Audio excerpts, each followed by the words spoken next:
And this is part of it too. It says, how do you see Bitcoin evolving in the future to make it easier to use, send, and hold, as it's a bit difficult for the average person? Absolutely. I think that that's the biggest. There's two things I think that people that there are barriers to people getting into Bitcoin. Number one is the price. People are like, okay, well, Bitcoin's $60,000. There's no way that I can afford to buy one Bitcoin. So I'm not even going to waste my time thinking about it or trying to get to one. I'm just going to hope that it goes away. I'm not going to take any time, any energy to learn about this thing. I can't afford that. So I'm just going to leave it alone. And, just think about it. It's easy for us to sit here who have Bitcoin and, be excited about it, realize that everybody should have some of it.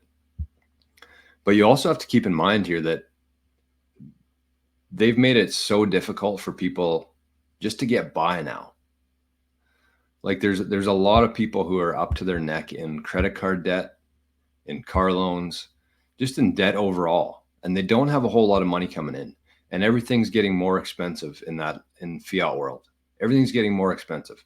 So it's not like people just have a bunch of savings sitting around and they're like, yeah, you know what? I'd rather just keep it in the bank than buy Bitcoin.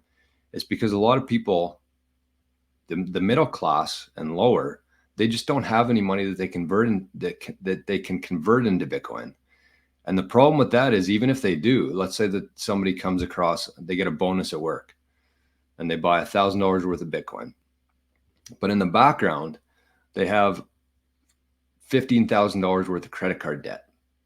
So they see Bitcoin, it's a, 60,000 bucks. They buy some, it doubles or whatever we've seen in the past. And then they sell it because they have bills to pay.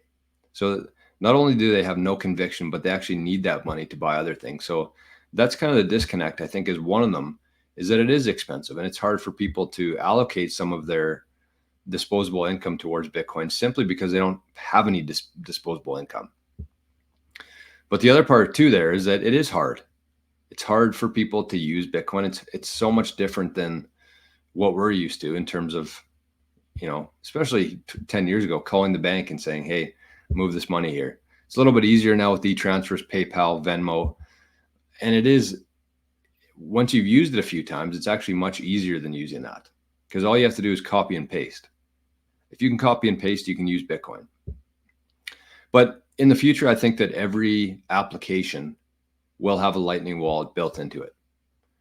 Twitter, Instagram, YouTube, games, email, everything will. I mean, Proton Mail already has a Bitcoin wallet.